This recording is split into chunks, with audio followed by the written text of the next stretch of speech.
Et bien le bonsoir tout le monde, on se retrouve pour une nouvelle vidéo sur Solo Leveling Arise. J'espère que vous allez bien parce que moi ça va nickel. Aujourd'hui on se retrouve pour une nouvelle vidéo du coup pour parler du nouveau mode. Donc on va aller regarder en détail, je vais vous dire quel team jouer exactement, quel buff prendre, qu'est-ce qui est le plus intéressant à faire sur le nouveau mode. Donc on va aller parler de tout ça. Comme d'abord avant de commencer la vidéo, n'oubliez pas de liker, commenter et de vous abonner. Vous avez aussi mon code créateur dans les commentaires et dans la description. Et je pense aussi à vous dire que vous êtes plus de 70% à regarder mes vidéos, mais à ne pas vous abonner. Donc ça prend 2 secondes et moi ça m'aide énormément tout simplement. Bref, commençons. Donc, petit message avant de commencer, bien évidemment. Ma guilde recrute toujours. Donc, si vous voulez rejoindre la guilde, vous avez juste à aller dans la description, dans le Discord. Et vous avez juste à me demander sur le Discord avec un petit captcha à compléter, bien évidemment. Et puis voilà. Donc, alors, le nouveau mode simulateur de portail, comment ça se passe? On peut voir que déjà, nous avons plus de 15 paliers à faire sur ce nouveau mode. Avec une puissance allant de, comment dire, voilà, 312 000 de puissance à, du coup, au 15 à 1 120 000 de puissance. Donc sachez que c'est qu'un chiffre actuellement, vous pouvez le réussir si vous avez les bons buffs vers les 700 000 de puissance, mais on va dire que c'est très compliqué d'avoir les buffs, donc évitez d'utiliser des codes d'accès comme ça sur le 15 si vous n'avez pas vraiment la puissance requise, parce que ça se jouera sur la chance au niveau des buffs que vous allez obtenir. Voilà. Donc déjà, première chose à savoir, c'est que vous pouvez, au lieu de faire le palier 1 dès le début, vous pouvez directement faire le palier 5. Parce que sachez qu'à partir du moment que vous avez 3 étoiles, enfin à partir du moment que vous avez 3 étoiles, oui, un étage, vous pouvez skip 5 étages. À part pour le premier rentre pas en compte. Vous pouvez directement passer au 5. Admettons le 5, vous avez 3 étoiles, vous pouvez directement passer au 10, qui va vous permettre de clear tous les trophées aussi en dessous si vous terminez le 10. Voilà, tout se fait d'un coup, voilà. Là vous pouvez le voir que j'ai fait le 11, mais ça, je pouvais aller que au 14. Enfin, j'avais réussi le 9 et que je pouvais que aller au 14. Du coup, j'ai dû faire le 10 pour pouvoir me diriger directement vers le 15 et essayer. Donc, à partir du moment que si je réussis le 15 en 3 étoiles, ça veut dire que j'ai confirmé 3 étoiles partout aussi en dessous. Voilà. Donc, il faudrait que j'essaye. Dans tous les cas, il est possible pour moi de le réussir. Il faut juste trouver les bons buffs. Donc comment ça marche? On va aller rentrer du coup dans un palier pour voir en détail comment ça marche.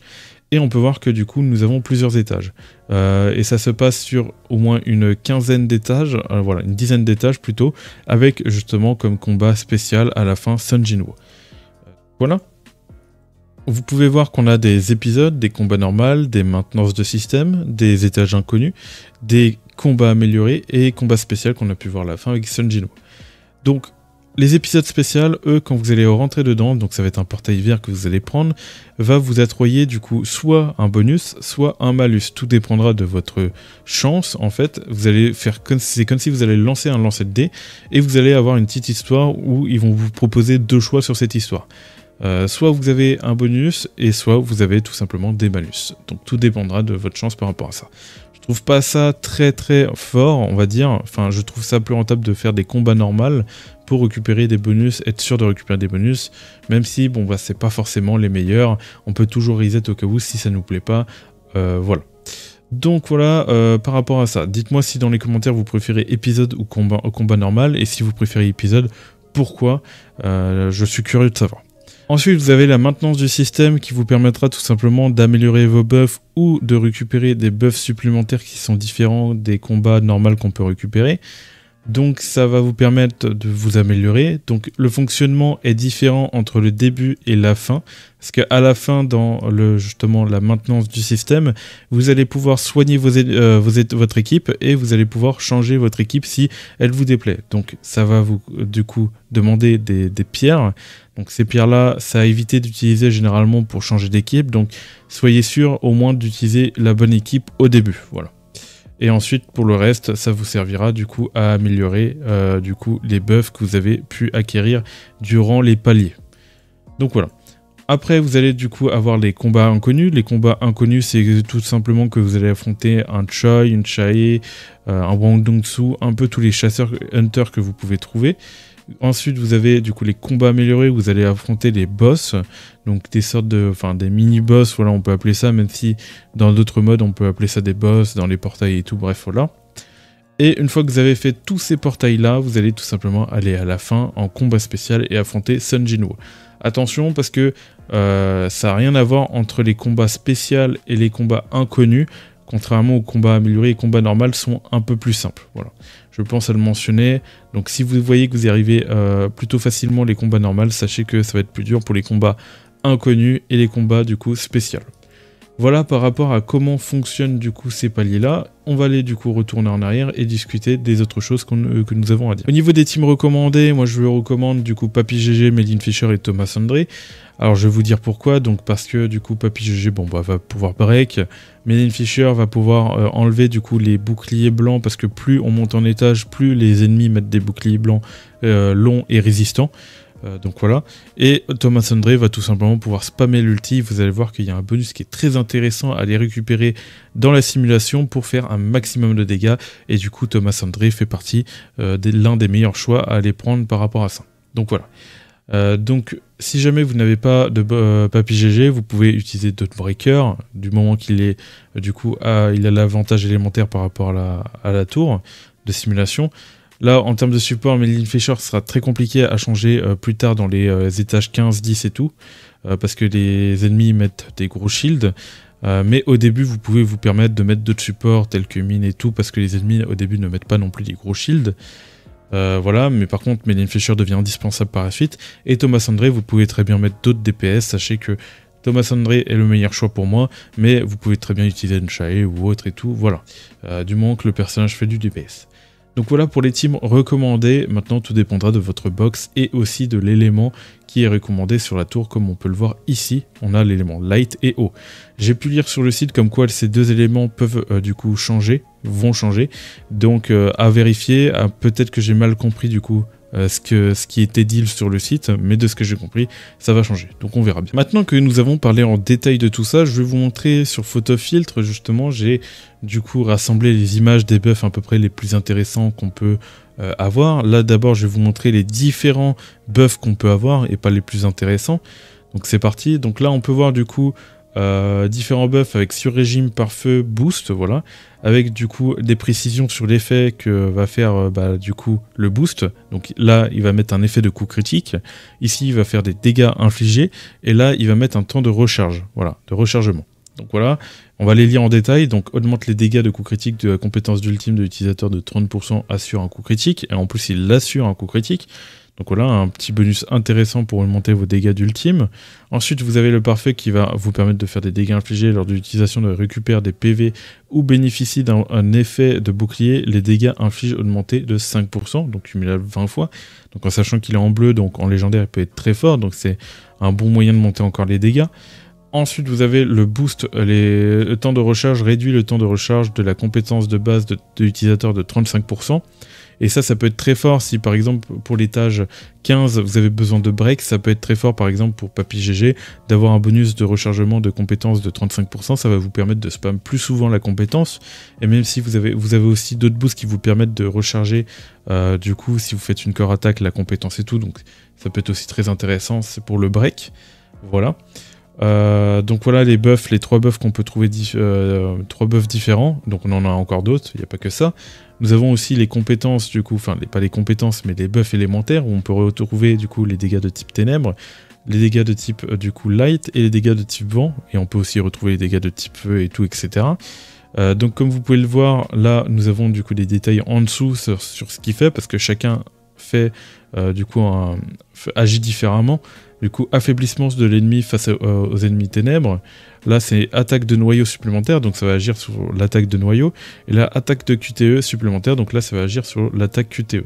Vous avez du coup celui-là qui permet de frapper avec une attaque de ténèbres, augmenter les dégâts de ténèbres subis par la cible de 1%. Donc si vous avez l'élément light, ça peut être très intéressant parce que vous pouvez le cumuler jusqu'à 50 fois, en sachant que c'est en bleu, donc si c'est en légendaire, ça monte encore plus haut. Et si je me souviens bien, les dégâts élémentaires permettent de break plus rapidement. Donc à vérifier si ça marche du coup sur le simulateur, je ne l'ai pas encore vérifié. Je n'ai pas eu vraiment encore l'occasion de le vérifier. Si jamais, dites-le moi dans les commentaires. Mais en tout cas, ça veut dire qu'il est possible que, en fonction de l'élément que vous utilisez dans la tour, ça peut être intéressant parce qu'elle peut augmenter les dégâts de break. À vérifier. Donc voilà.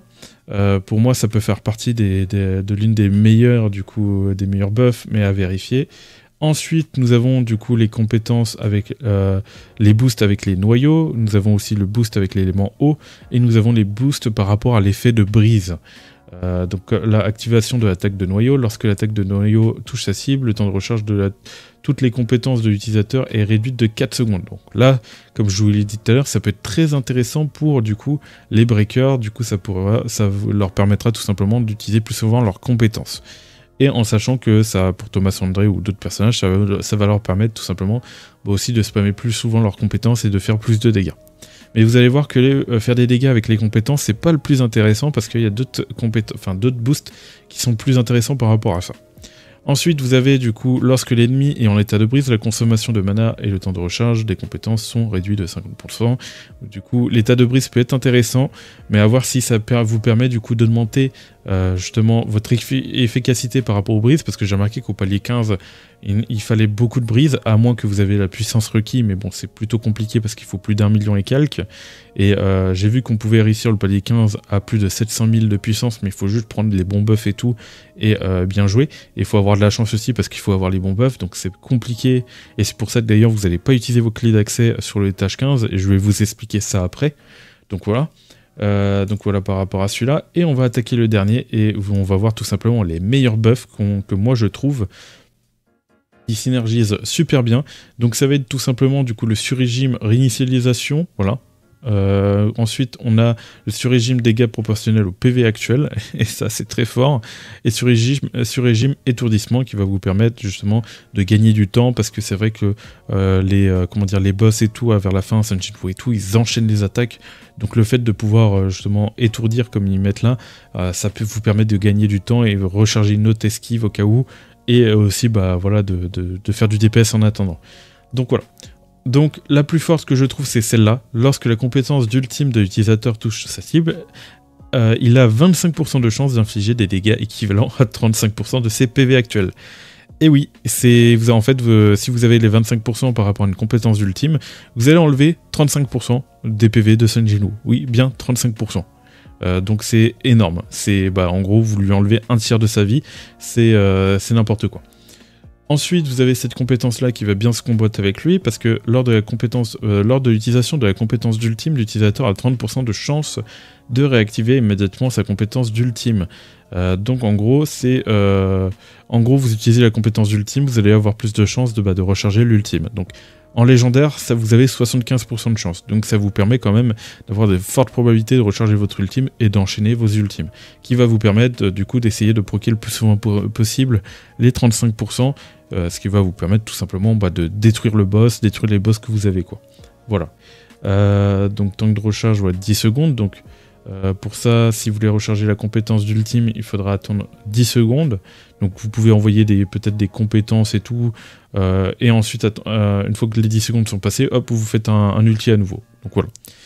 Lorsque la compétence ultime est utilisée, touche sa cible, elle est étourdie pendant 2 secondes. Et en légendaire, c'est 3 secondes. Comme je vous l'ai dit tout à l'heure, ça vous permet de gagner du temps, et ça vous permet de gagner de la survie aussi, et de faire des dégâts pendant ce temps-là.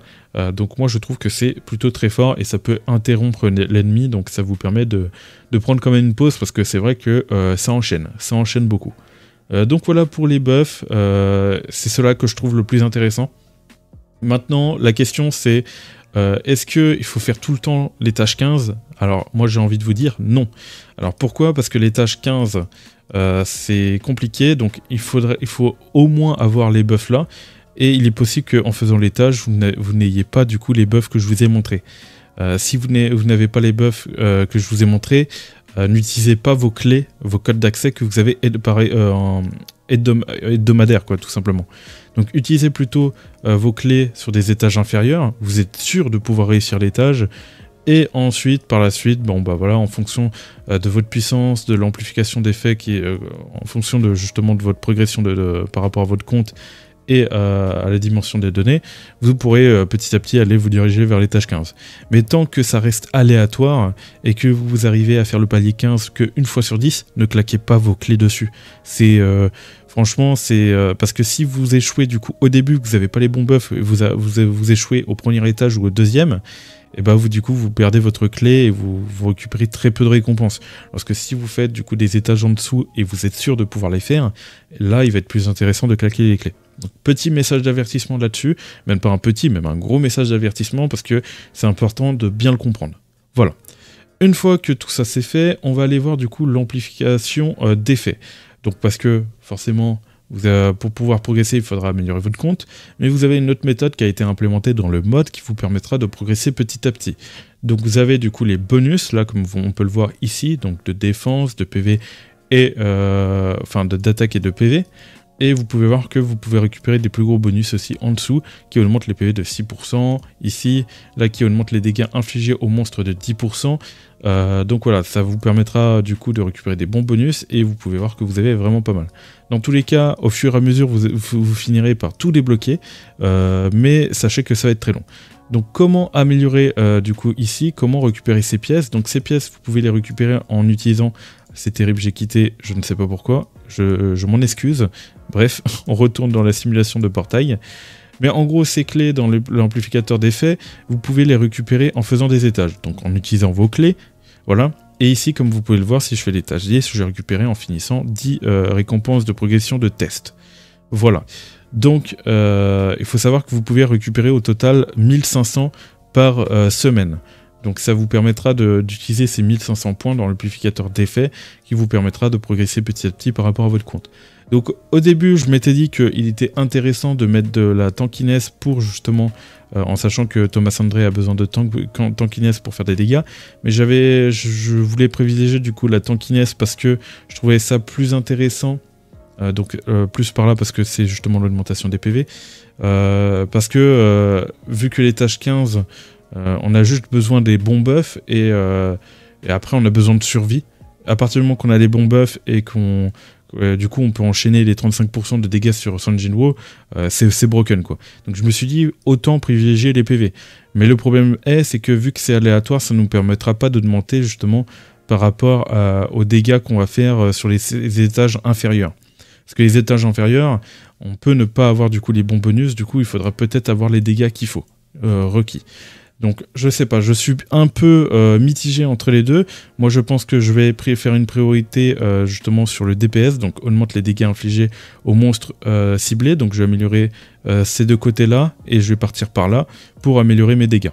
Et là vous pouvez voir que ça va aussi augmenter mes dégâts infligés. Il va augmenter de 10% les dégâts infligés au chasseur San Jinwoo, donc c'est pas dégueulasse. Là on va augmenter les dégâts infligés de San Jinwoo de 10%, pareil, encore pas dégueulasse. Là, augmente la régénération de bouclier, ça peut être intéressant pour Thomas André. Réduit le temps de rechargement des ruées, ça peut être intéressant pour esquiver, même si 8%, je trouve pas ça non plus incroyable. Côté gauche, vous pouvez voir, vous allez avoir que du support.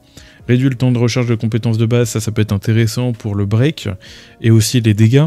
Donc en soi, oui, c'est pas non plus dégueulasse d'améliorer à gauche. Pour l'instant, c'est un peu mitigé, mais dans tous les cas, petit à petit, on va finir par tout améliorer. Dites-moi ce que vous en pensez par rapport à ça. Moi, je pense que je vais partir sur la droite pour augmenter un maximum les dégâts contre San Jinwoo, pour faire en sorte que, voilà. Moi, je pense que la vie, la tankiness, j'en ai déjà assez, j'en ai pas besoin. Après, maintenant, ça dépendra de vous, de votre compte. Si vraiment vous galérez à avoir de la tankiness ou autre, peut-être qu'il est intéressant de partir sur la gauche pour avoir plus de tankiness et tout, en prenant des PV, le heal, voilà. Et puis voilà. Et puis voilà par rapport à ça. Il faut savoir que le côté droit coûte plus cher que le côté gauche. Parce qu'on peut voir que là, ça coûte 650. Là, après, ça retourne à 180. Encore 600. 180. Encore 600. 200. Et encore 600. Donc ça coûte très cher. Et là, vous allez voir que si je pars ici, là, ça coûte 100, 190. Voilà. Donc 600. Et vu qu'il faut 2 lignes, donc c'est au moins 1200. Lorsque là, ça coûte à peu près 2400. Donc c'est plus cher justement pour pouvoir progresser là. Même si on ne dirait pas, mais ça coûte plus cher. Voilà. Comme ça, au moins, vous le savez. Donc ensuite, au niveau de l'amplification des effets, excusez-moi, j'ai tout dit dessus. Vous avez du coup les missions qu'on peut retrouver là, quotidiennes. Donc pensez à les faire, ça vous permet de récupérer les récompenses et tout. Et à récupérer justement, vous avez des livres qui sont très intéressants pour améliorer vos personnages et tout. Donc ça sera sans doute le sujet d'une autre vidéo. Donc voilà, et vous avez le record qui apparemment, de ce que j'ai compris, va tout simplement, on va pouvoir peut-être récupérer des récompenses supplémentaires en fonction des épisodes qu'on va faire sur les étages, en fonction des histoires qu'on va débloquer, donc on verra bien. Pour l'instant on n'a pas débloqué, donc je sais pas comment ça marche et tout, donc on verra bien. J'en referai sans doute une vidéo complémentaire s'il le faut, s'il manque des trucs dans cette vidéo, voilà. Et voilà, donc on a parlé du coup du simulateur de portail, de l'amplificateur des effets. on a des missions, des records, et maintenant nous allons parler de la boutique. La boutique, du coup, vous allez récupérer des CD avec vos clés, et à partir du moment que vous n'aurez plus de clés, vous ne pourrez plus réutiliser cette compétence. D'ailleurs, c'est vrai que je n'ai pas précisé ce détail, et d'ailleurs, je vais vous le préciser maintenant, c'est que une fois que vous avez, du coup, utilisé vos 2 clés, vous pouvez, du coup, vous pouvez refaire des trails. Comme vous pouvez le faire là, par exemple, je peux relancer même si j'ai plus de clés pour récupérer du coup les fragments là qui nous permettent d'améliorer notre amplification d'effets, qui nous permet d'améliorer notre arbre de talent. On peut en récupérer 1500 par semaine, donc c'est important de faire les 1500 par semaine pour petit à petit progresser dans ce nouveau mode. Au niveau de la boutique, du coup, on y retourne. On a des choses intéressantes à les récupérer, donc avec ces CD qu'on va pouvoir récupérer avec les 2 clés. Hop, on va avoir les livres où vous êtes sûr d'avoir du violet, donc très important de prendre celui-là, voilà. Et ensuite vous avez les livres là où on a un peu moins de chances de récupérer du coup des livres violets. On peut voir qu'on a les blancs, les bleus, donc je le privilégie un peu moins par rapport à ça. Ensuite, au niveau d'ici, vous allez avoir les triangles qui vous permettent tout simplement, alors si je me rappelle bien, d'améliorer vos noyaux, voilà. Donc vous avez celui-là qui permet d'améliorer votre niveau de noyau. Et vous avez celui-là qui permet d'améliorer vos noyaux de bleu. Donc si vous n'avez pas de noyau bleu, ça sert à rien de les prendre, voilà, si jamais. Après il y a toujours les fusions, mais je trouve ça pas assez important. Donc le plus important que je trouve à prendre ici, c'est ça. Et ensuite les livres là. Pour le reste, celui-là, il permet du coup d'améliorer le niveau des noyaux, mais n'améliore pas grandement le niveau, donc je le trouve un peu inutile. Donc pour moi, c'est ça, et après vous aurez les livres là, et par la suite, si on voit qu'on a assez pour farmer, bien évidemment, il y aura ça à farmer en 3e, et après celui-là en 4e. Et il y a moyen que plus tard, celui-là, il sera un peu il sera peut-être plus inutile, donc on aura celui-là en priorité 1, celui-là en priorité 2 et celui-là en priorité 3 en fonction des ressources qu'on va pouvoir récupérer. Donc voilà par rapport à tout ça. Voilà, j'ai tout dit au niveau de la boutique. Donc il y a une chose à savoir par rapport à tout ça, c'est que on a dans Challenge, que j'ai pu découvrir avec ma nouvelle série que j'ai sortie récemment, le journal du jour, où on a pu voir que dans les défis, chapitre 11, on a du coup des récompenses de CD qu'on n'a pas pu récupérer. Ah, bah ça a été enlevé. D'accord, ça a été enlevé, du coup ils n'ont pas voulu nous filer les récompenses. Bon bah très bien. Parce qu'il fallait savoir qu'en fait ils avaient mis des récompenses comme quoi on en pouvait récupérer les CD. Mais du coup j'imagine que ceux qui ont commencé le jeu et qui ont récupéré les CD, eux ils ont pu bénéficier de cette ressource, c'est bizarre. Bon, voilà. Apparemment ils ont enlevé, donc c'est dommage, du coup on pourra pas récupérer cette récompense. À voir si justement des gens ont récupéré ça, on sait pas. Mais voilà, j'ai à peu près tout dit par rapport à cet événement. Je pense pas avoir justement oublié quelque chose, je ferai une coupure de toute façon si jamais j'ai oublié un truc. Voilà, en tout cas je pense à vous faire un message de rappel, utilisez vraiment que vos clés sur les étages que vous auriez à faire. Vous avez que 2 clés par semaine, donc faites-le sur des étages où vous êtes sûr de réussir, et puis voilà. En tout cas, c'était Virtual, je vous ai dit tous les détails par rapport à cette vidéo, n'oubliez pas de liker, commenter et de vous abonner si vous avez aimé, et moi je dis tout simplement de choses pour de prochaines vidéos et de prochains lives. Tchuss tout le monde, allez bye.